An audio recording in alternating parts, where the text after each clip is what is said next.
Виж, каква прекрасна картина рисува Бог всяка вечер. Напомня ми за необятната му любов към мен, към теб.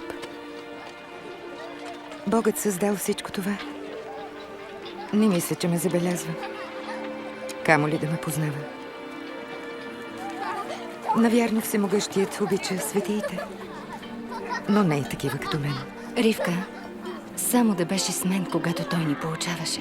Пророкът Исус? Сапфира. Разкажи ни за него, Мария Магдалена. Да, моля те, разкажи ни. Да, добре. Влезте.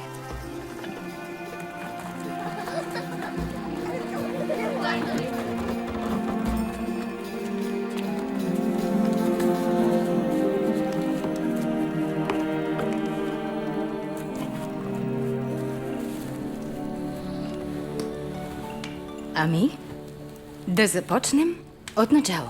Когато срещна Исус ли? Не. За да разберем историята на Исус, трябва да започнем от самото начало. Както учи Светото Писание. В началото Бог създал земята и всички растения, морски създания, птици и животни.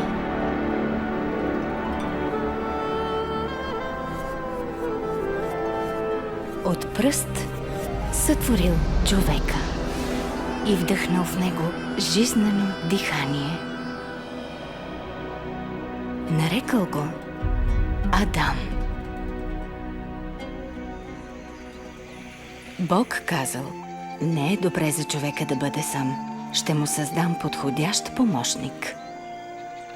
И Бог взел едно от ребрата на Адам, създал от него жената и я нарекал Ева.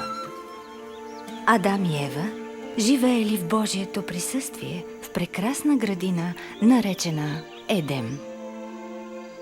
В градината Бог общувал с тях и там нямало ни страдание, ни гнет, ни смърт. Бог казал на Адам: от всички дървета в градината можете да ядете, освен от дървото за познаване на доброто и злото. Защото ако ядете от него, ще умрете.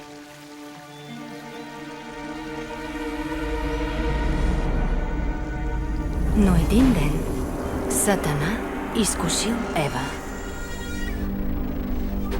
Тя откъснала плода и яла.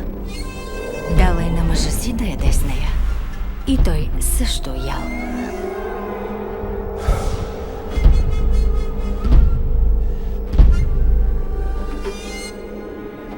Непокорството на Адам и Ева разрушило хармонията в Едем, хармонията помежду им и хармонията между тях и Бога.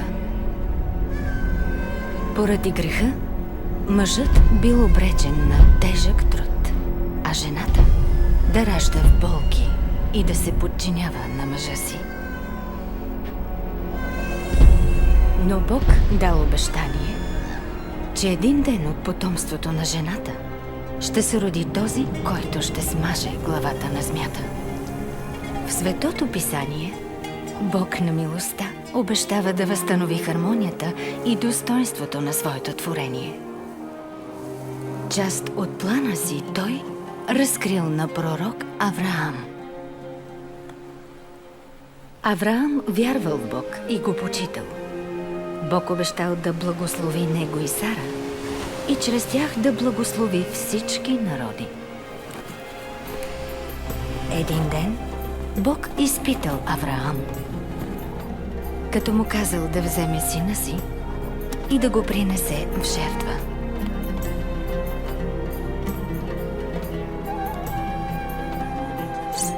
Авраам знаел, че чрез този син Господ му е обещал голямо потомство и благословение за всички народи, но с вяра се покорил на Бога. Бог извикал: Аврааме, вече знам, че си ми покорен, защото заради мен не пожали дори своя възлюбен син. Наблизо Авраам видял овен и го принесъл в жертва на Бога вместо сина си. Бог дал овена, за да избави момчето и така образно разкрил част от своя велик план. Божият план бил да унищожи проклятието на греха и на смъртта и да възстанови близостта на хората с Бога.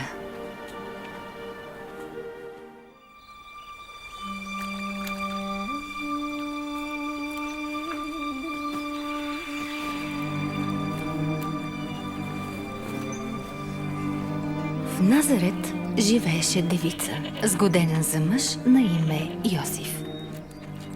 Тя се казваше Мария.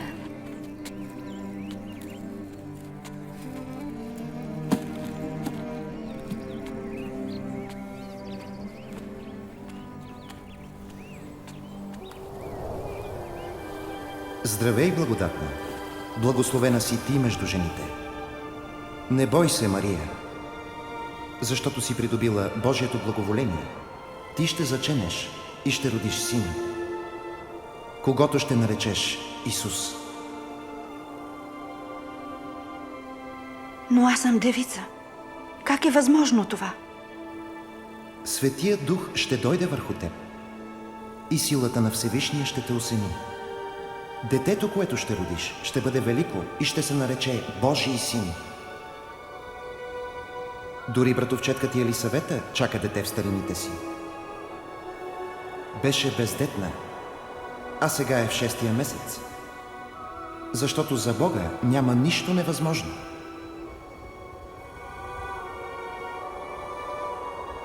Аз съм Господна слугиня. Нека ми бъде според както си казал.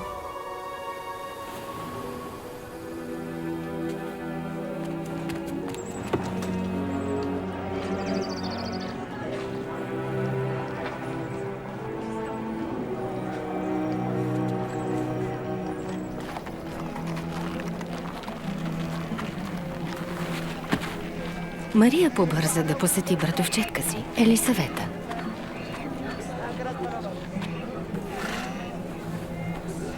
Елисавета. Мария, братовчетке.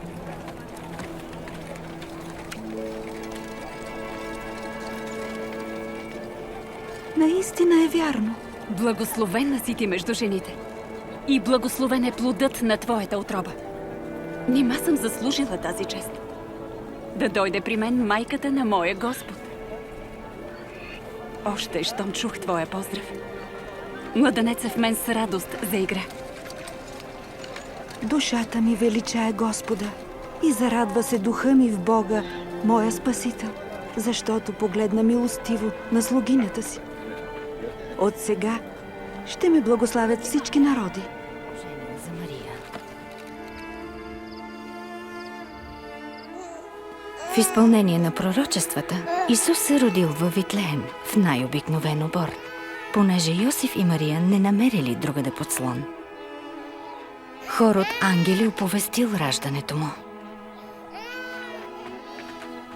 Когато дошло време да обрежат детето, му дали името Исус, което значи Божието спасение. Занесли го в храма, за да го представят на Господа. Аз срещнах Мария, майката на Исус, на която ангел се бе явил. А защо ангелът е нарекал Исус син на Всевишния? Нали нямаш предвид, че Бог е имал връзка с жена? Не. Спомнете си, Мария е била девица. Исус е заченат от Светия Дух. И това е истинско чудо. За Бога всичко е възможно. Не вярвате ли? Исус е роден от жена, също като нас. Но поради чудотворното му зачатие, той е по-различен от нас.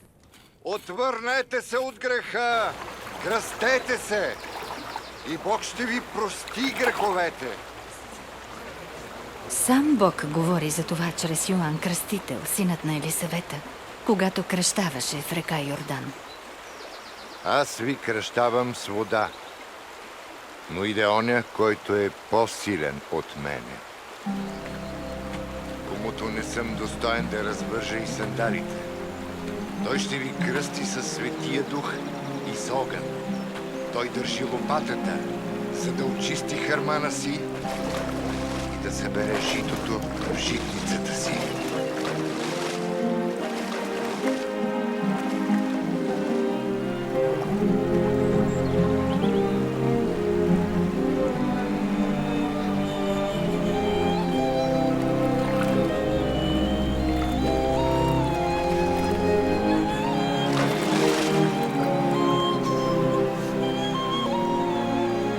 Тогава Светият Дух слязал върху Исус като гълъб. И се чул глас от небето. Ти си моят възлюбен син. В тебе е моето благоволение.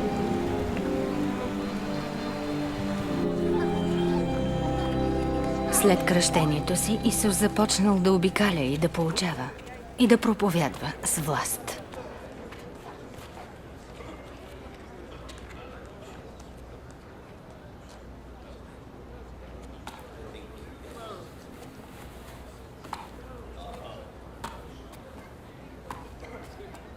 Не е ли синът на Мария? Да, той е. По-тихо.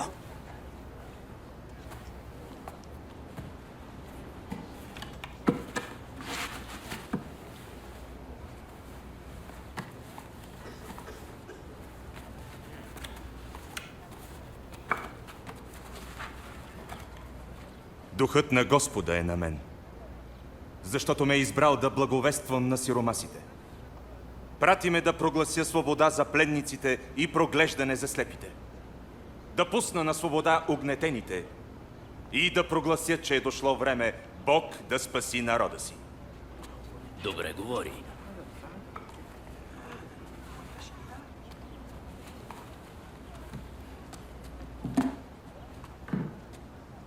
Днес се изпълни писанието, което чухте, докато го четях. Изпълни се? Но само Месия може да изпълни обещанието. Как ще узнаем? Думите му смущаваха, но и мнозина вярваха поради чудесата му.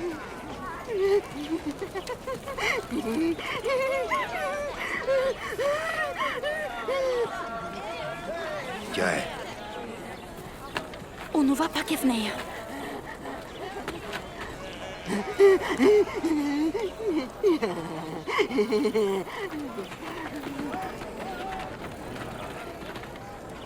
Кой е този?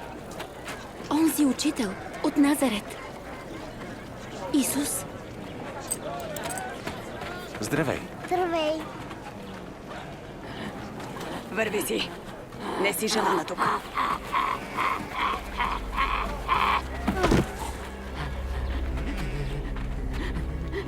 Учителю, остави я. Може да се оскверниш, дори с поглед. Мария! Какво искаш от нас, Исусе от Назарет? Знаем кой си ти, Светият Божий. Млъкнете! Зли духове!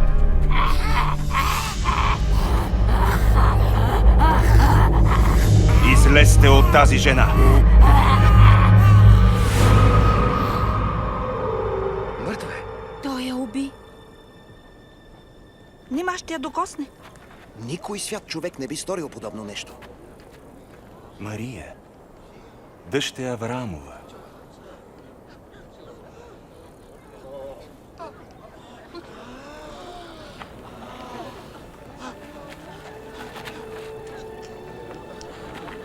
Тя е добре. Жива е. Това е чудо. Кой е този човек? Дори духовете му се покоряват. Това е чудо. Това е чудо. Как е възможно?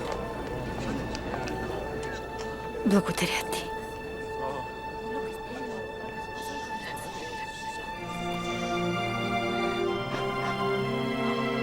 Благодаря ти.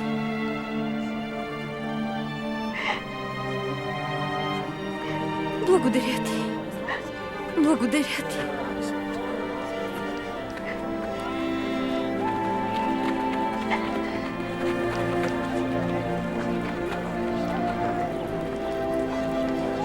От този ден нататък го следвах навсякъде.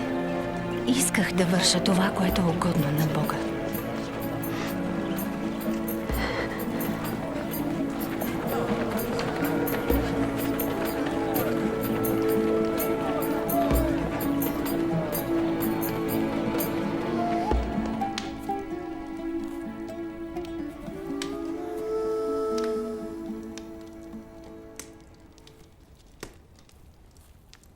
Години наред живях в срам.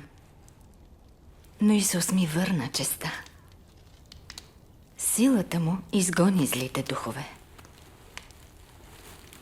О, миличка. Сапфира.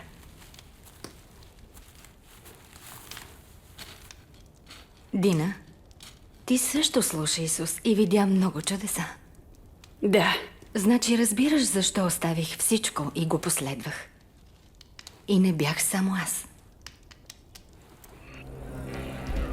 Гладувахме физически и духовно. И се нуждаехме някой да ни покаже пътя към Бога. Годините на разочарование и борби лишиха хората от надежда. Но Исус, където и да отидеше, им връщаше тази надежда.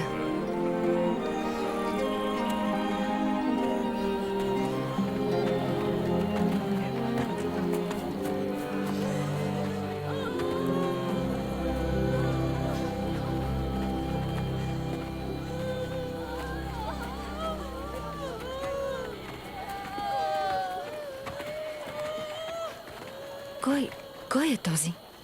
Младеж. Единствен син на вдовица.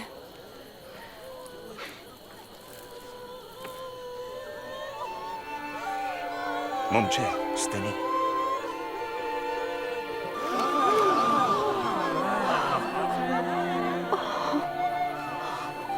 Велик пророк се е появил сред нас.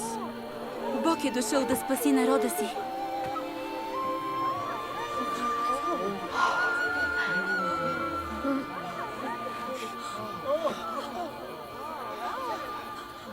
Ако обичате само онези, които ви обичат, заслужавате ли награда?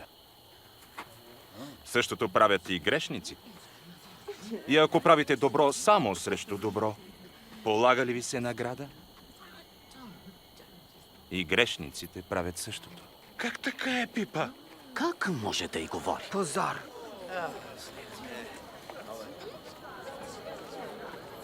Не. Обичайте враговете си и им правете добро. Давайте без да чакате отплата. И наградата ви ще е голяма. Ще бъдете чада на Всевишния, защото Той е благ и към неблагодарните и злите. Бъдете милостиви, така както е милостив и Отец.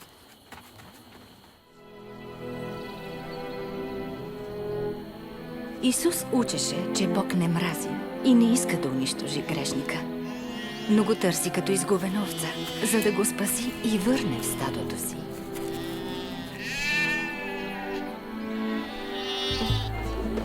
Но ние не разбирахме, че трябва да ценим и обичаме хората.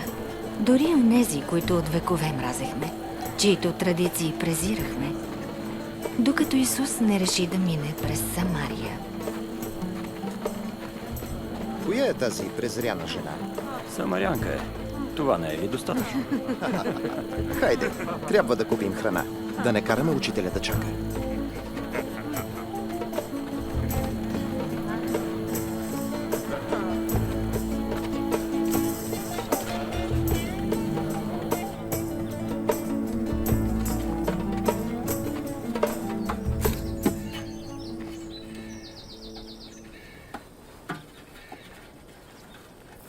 Ще ми дадеш ли да пия?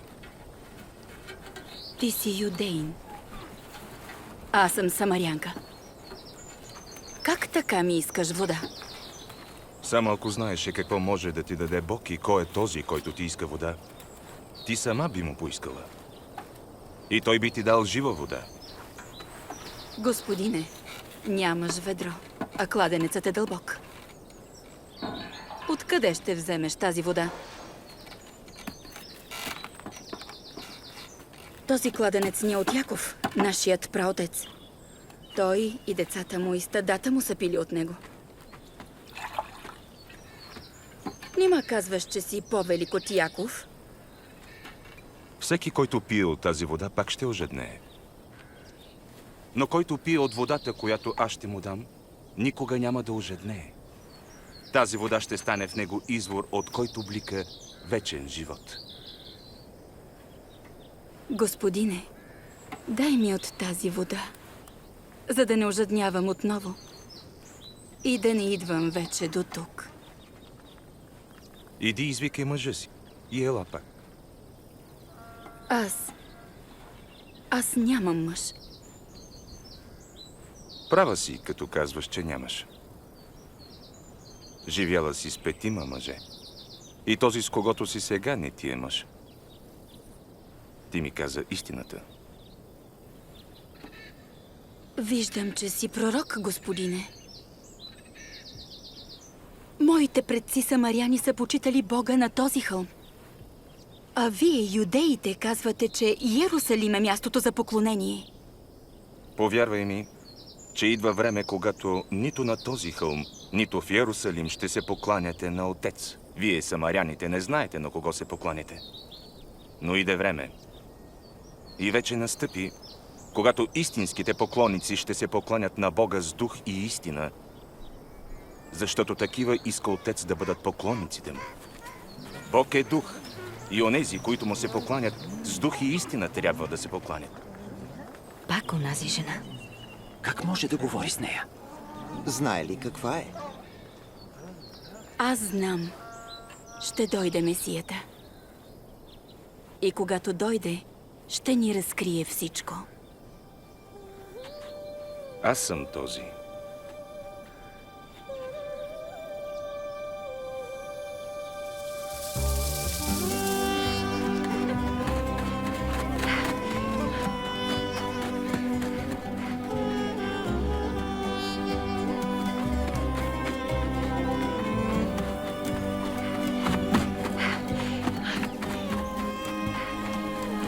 Елате и вижте човека, който ми каза всичко, което съм правила.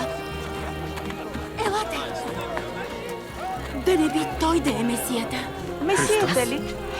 Обещанието не може да бъде. Елате и вижте. Елате!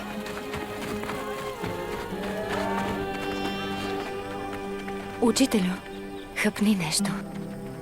Аз имам храна, за която вие не знаете. Някой му е донесъл храна? Моята храна е да изпълня волята на онзи, който ме е пратил и да извърша неговото дело. Погледнете, житата са вече зрели и готови за жътва.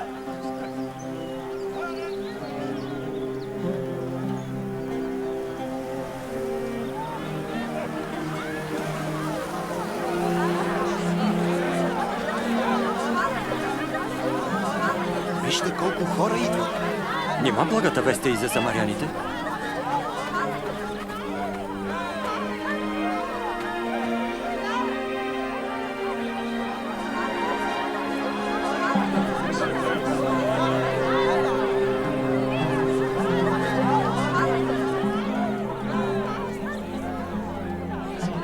Хората от града идваха при Исус и го умоляваха да остане и да ги учи. Той остана там 2 дни и много самаряни повярваха в него. Кой от вас може с грижене да прибави лакът към ръста си? Щом това малко нещо не можете да направите, защо се тревожите за останалото? Вижте лилиите, как растат. Ни се трудят, ни предат. Но дори Соломон в цялата си слава не се е обличал като тях. Ако Бог днес облича тревата, а утре я хвърлят в огъня, колко повече ще облече вас? Маловерци. Придай ни вяра. Ако имахте вяра, колкото си напово зърно, бихте рекли на тази черница: изкорени се и насъди се в морето, и тя би ви послушала.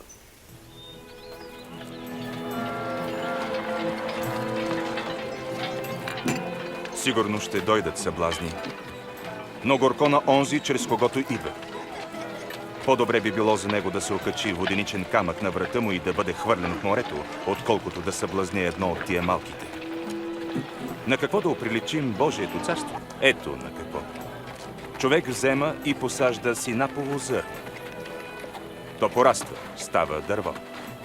И птиците свиват в него гнезда. Не разбирам какво говори. Защо ядете и пиете тези пирници и грешници? Грешници? Не здравите имат нужда от лекар, а само болните. Не съм тук да призува праведните, а грешните да се покаят.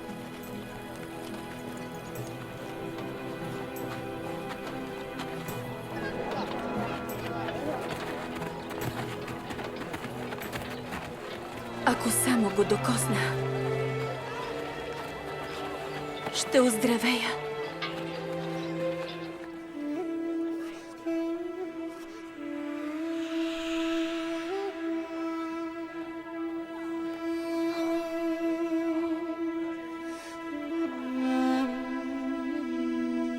Кой ме докосна? Някой се докосна до мен. Усетих как сила излезе от мен.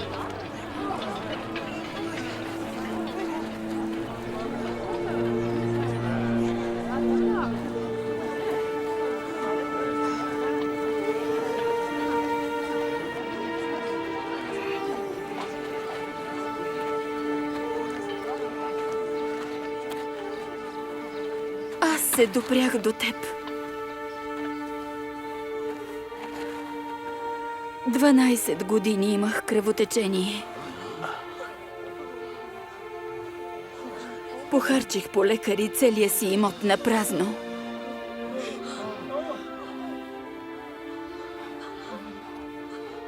Но щом пръстите ми докоснаха дрехата ти,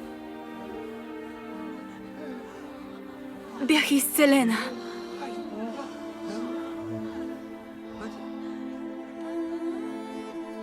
Дъще. Твоята вяра те изцели.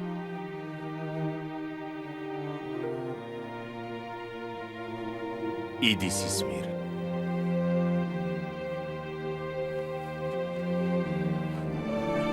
Благодаря ти.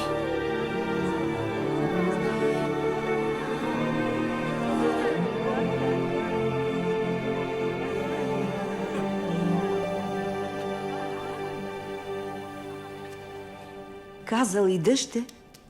Да, макар че 12 години е била нечиста според законите ни. Видял е срама и е върнал честа. Не знам кое носи повече изцеление. Силата на Исус или Неговото състрадание. Не бой се, малко стадо, защото Отец ви благоволи да ви даде царството. Продайте имота си и давайте милостини на бедните. Направете си кесии, които не обехтяват, и си събирайте съкровища на небесата. Там крадец не ще ги достигне. Нито молец унищожи. Защото където е съкровището ви, там ще бъде и сърцето ви.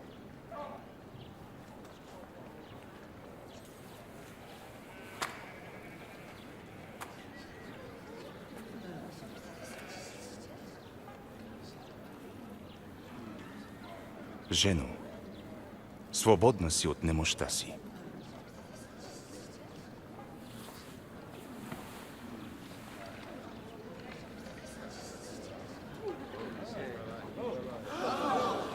Вижте! Тя е излекувана! Чудо! Елате и вижте! Още едно чудо! Слава на Бога! 18 години. Бог да те пази. Има 6 дни, в които може да се работи. Тях идвайте и се церете, а не в съботен ден. Вие, лицемери! В събота не отвърза ли всеки от вас вола или осела си и не го ли води да го напои? А тази Аврамова дъщеря, която е била вързана от Сатана 18 години, не трябва ли да се освободи в събота?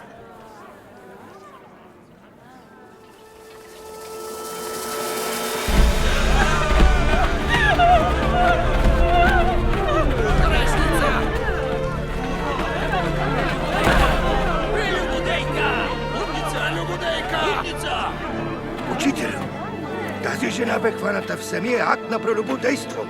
В закона Моисей заповядва да убиваме такива с камъни. Да! Убийте я! Блудница! Да, с камъни! С камъни! Убийте я! Блудница! Убийте я! Ти какво ще кажеш?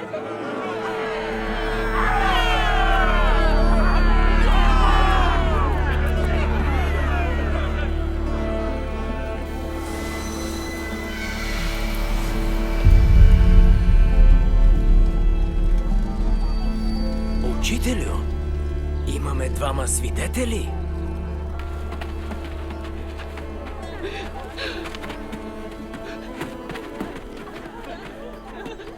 Какво да правим с тази жена?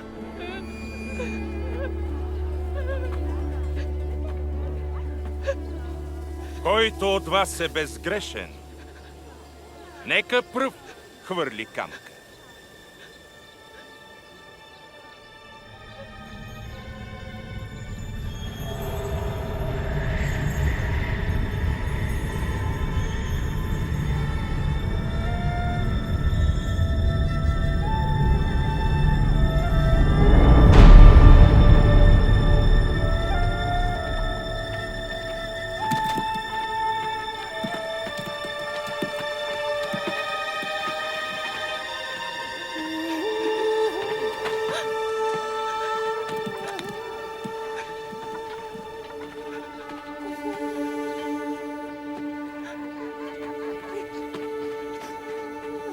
Жено,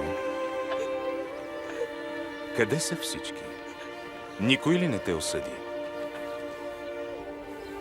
Не, господине. Нито аз те осъждам.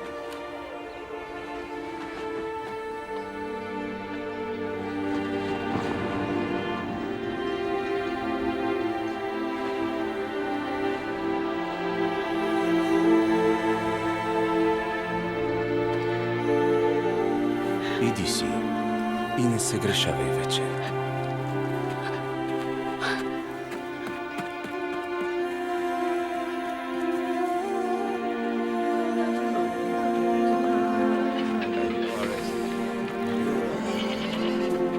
Моля те, вдигни ме.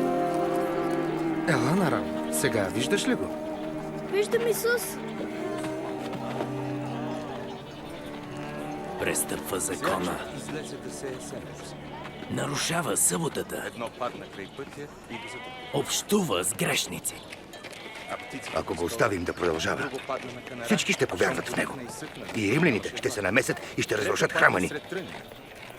С него пораснаха тръни. Задушително. Не можеха да уловят в нищо Исус, нито да спрат последователите му, но твърдо решиха, че трябва да го спрат. И намериха предател сред учениците му.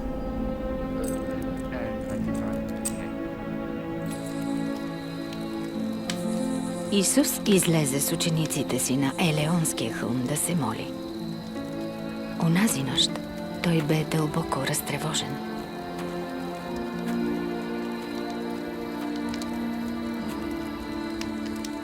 Защо спите? Станете и се молете, за да не паднете в изкушение.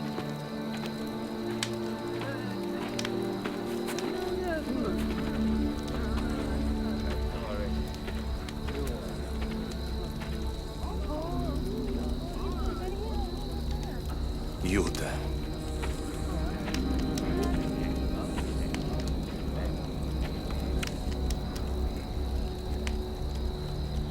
С целувка ли предаваш човешкия син? Господи, да ударим ли с нож? Арестувайте го! Оставете го!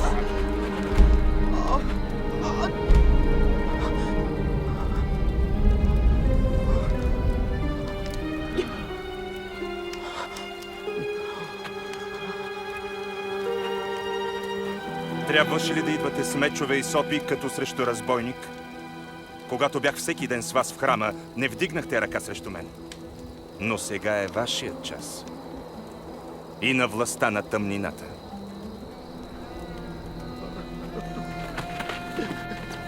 Арестувайте го! Негов приятел го предаде? Един от неговите ученици? Всички го познавахме и му се доверявахме. Пазете го добре. Тази нощ войниците го подиграваха и удряха. Кой те удари? Предречи. Кой ще те удари? Спрете! Спрете, казах. Водете го пред съвета.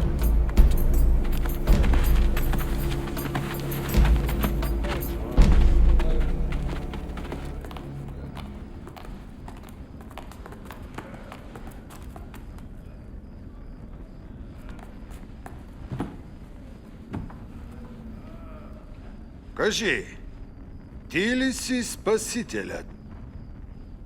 Ако ви кажа, няма да повярвате. Ако ви запитам, няма да ми отговорите. Но от сега нататък човешкият син ще седи отдясно на всемогъщия Бог. Значи, си Божият син? Ти каза, че съм. Той богохулства! Нямаме нужда от Чухте го как богохулства. Всички чухме какво каза той. Виновен е, заслужава смърт. Ще го отведем при Пилат.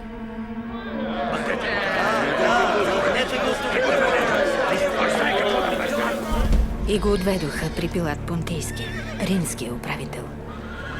Пилат властваше безмилостно и бе осъдил мнозина на смърт, чрез разпъване на кръст. Какво търсите тук в този утренен час? Този човек заблуждава народа. Той вдигна врявата на пазара в храма. Виновен е. Забранява да се дава данък на кесаря. Твърди, че е Месия. И цар. Цар! Ти ли си юдейския цар? Ти го казваш. Няма ли друг цар, освен императора? Според нашия закон, той заслужава смърт, защото прави себе си син на Бога.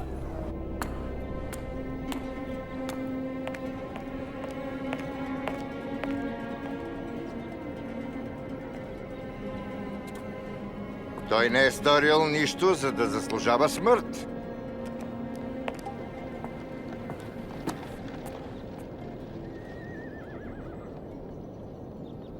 И тъй, като го накажа, ще го пусна. Ако го пуснеш, значи не си приятел на императора.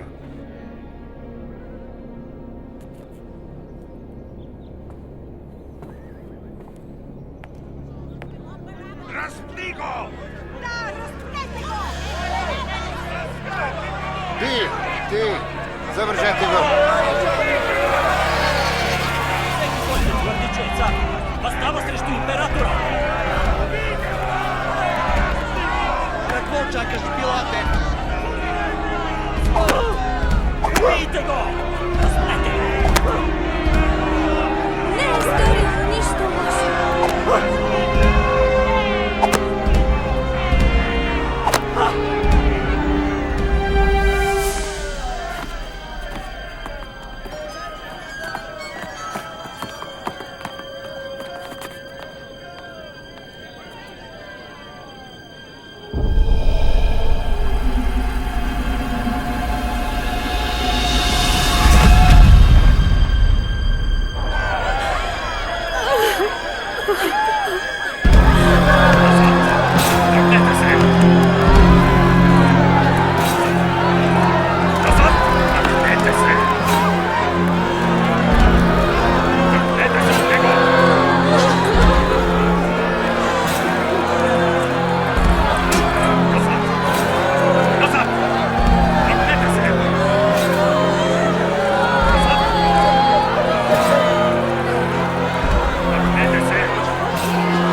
Прости им, отче.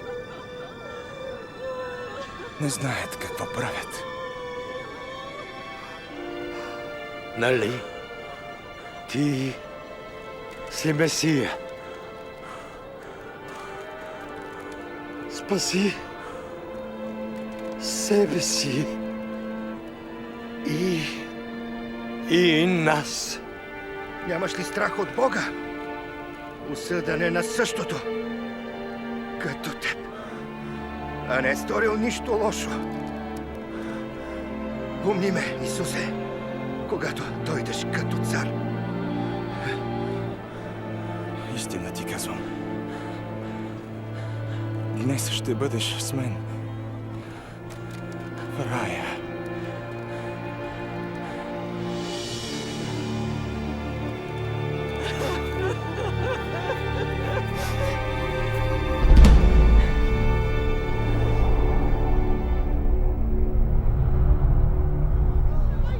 По обяд мрак покри небето за 3 часа.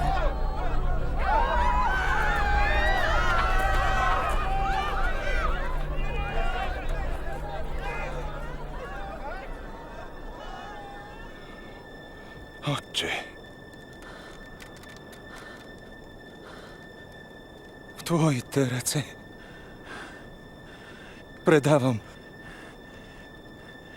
духа си.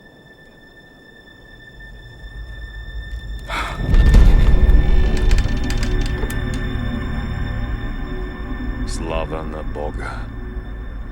Този човек бе праведен.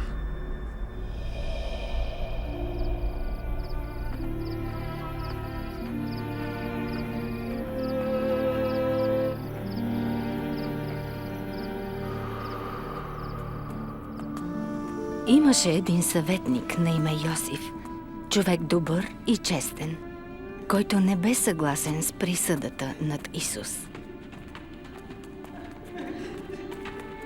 Той получи разрешение от Пилат Понтийски да погребе тялото на Исус, преди да е настъпила съботата.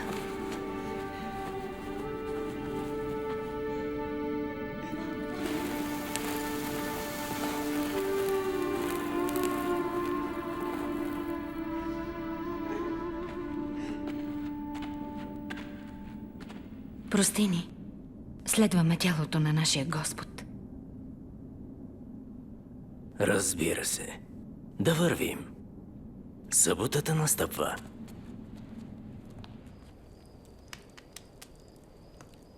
Защо трябваше да го убият?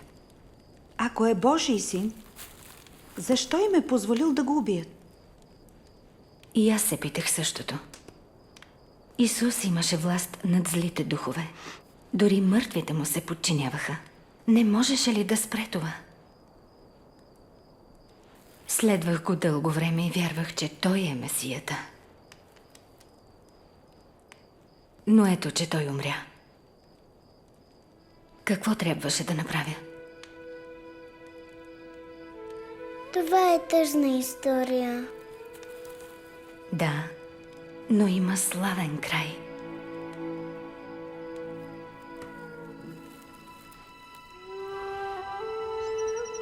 Неделя рано сутринта, на 3-тия ден след смъртта на Исус, отидохме на гроба, за да го помажем с аромати. Камъкът е отместен.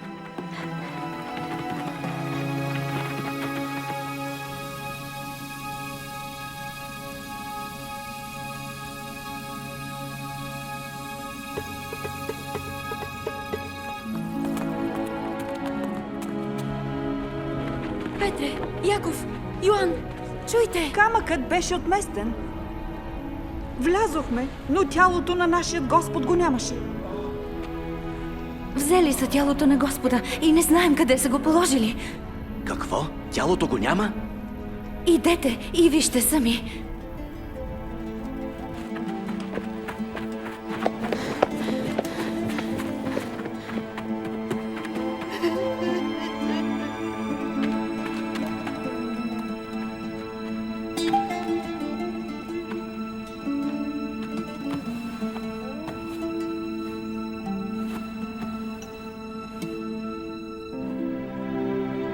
Петър огледа гробницата и се върна при другите ученици. А аз останах там, в недоумение и плачейки. Сигурно войниците са го взели. Или фарисеите.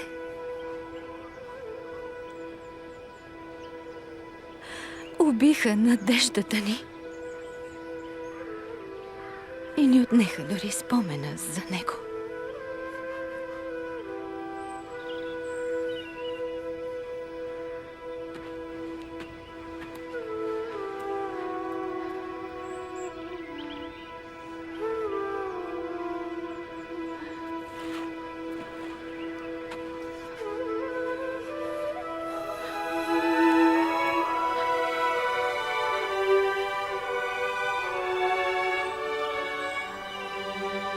Жено, защо плачеш?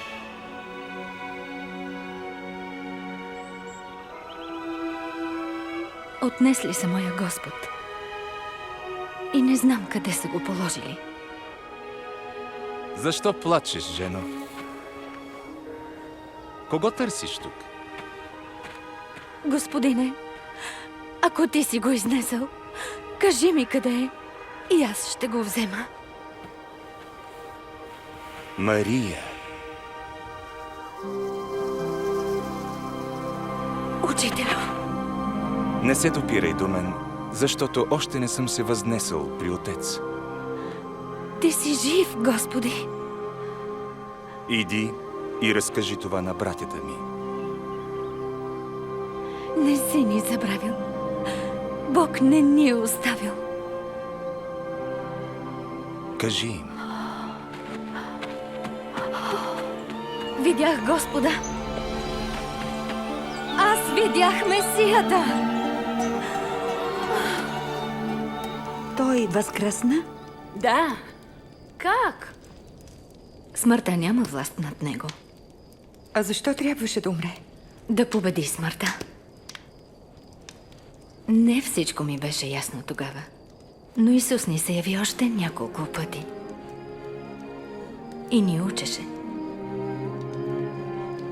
Стотици години преди Исус да дойде, пророците предричат в писанията, че Месия ще страда. Исаия пише: Той беше наранен поради нашите престъпления. Бит беше поради нашите беззакония. Върху него дойде наказанието, донасящо нашия мир. И с неговите рани ние се изцелихме. Мойсей казва: Проклет от Бога всеки, който виси на дърво. На кръста Исус пое върху себе си нашето проклятие. Моето проклятие на греха и на смъртта. Неговата жертва и възкресение ни освободиха от силата на мрака и ни избавиха от живот, изпълнен със страх и срам.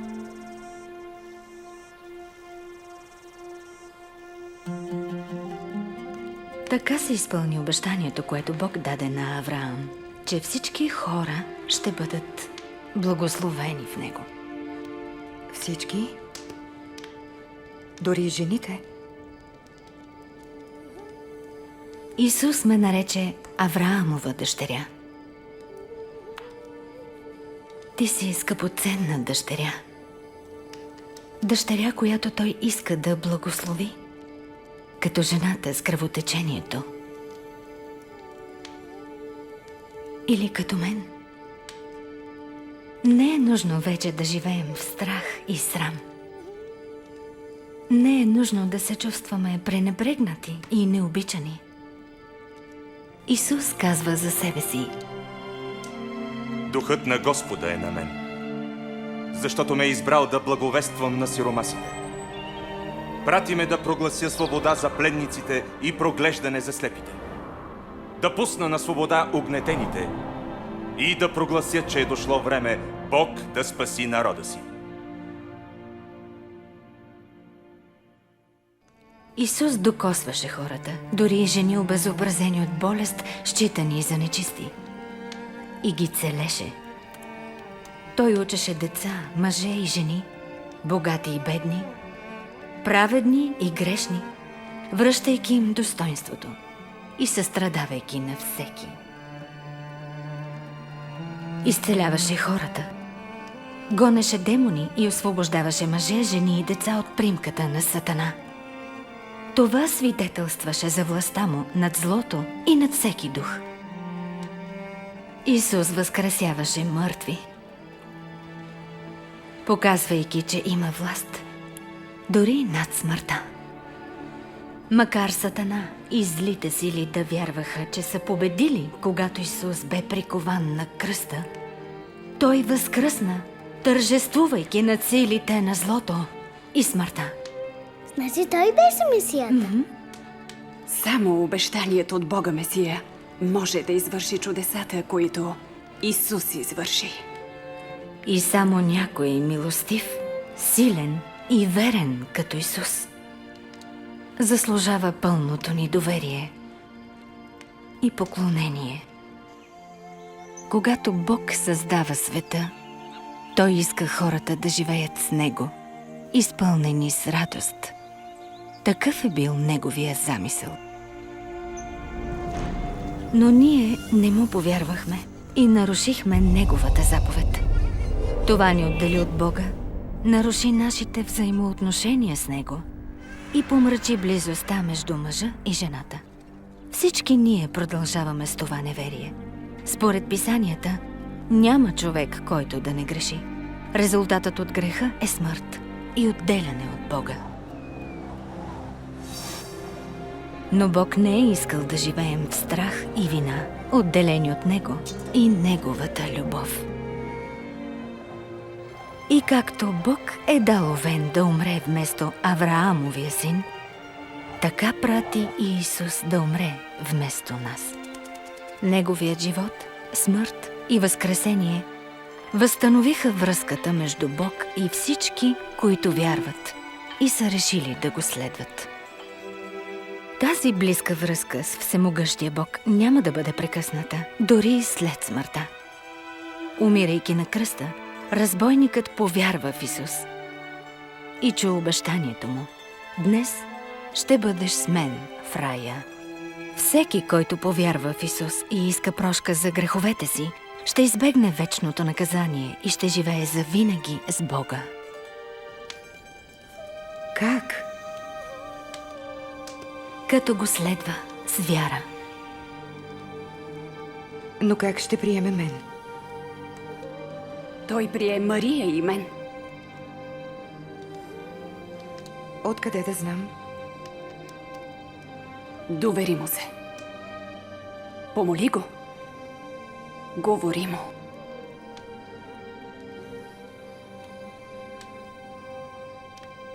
Небесни Отче, Ти си свят и праведен. Благодаря Ти, че ме обичаш. Прости ми, че върша грехове. Благодаря Ти, че изпрати обещаният Месия Исус да понесе наказанието за моя грех. Благодаря Ти, че Той умря вместо мен. Искам да следвам моя жив Спасител. Благодаря Ти, че ми прощаваш и ме приемаш. Амин. Амин. Амин. Благодаря. Благодаря.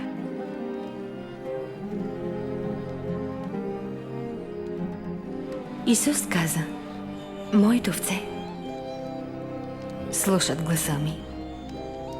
Аз ги познавам и те ме следват. Исус те познава, Ривка, и те обича. Това е началото на една вечна връзка с Бога. която расте, колкото повече го опознаваме и му се доверяваме. Ние растем, като живеем според Словото му. Като се молим с вяра. И се събираме с други вярващи. Ние разказваме и на другите за Исус, помнейки това, което ни заръча.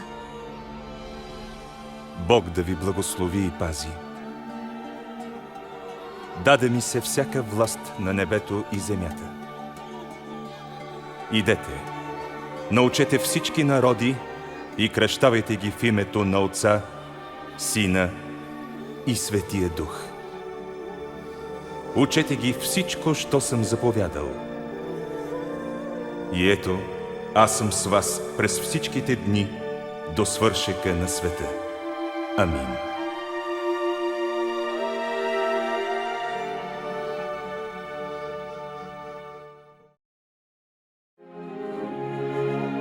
Вие видяхте историята на Исус, как докосваше и променяше живота на хората. Мария Магдалена е една от милионите, които са намерили в Исус от Назарет своя Спасител и Господ. Видяхте как Ривка избра да повярва в Христос. Може би вие бихте искали да направите същото. Ето отново молитвата. Небесни Отче, Ти си свят и праведен. Благодаря Ти, че ме обичаш. Прости ми, че вършех грехове. Благодаря Ти, че изпрати обещаният Месия Исус да понесе наказанието за моя грях. Благодаря Ти, че Той умря вместо мен.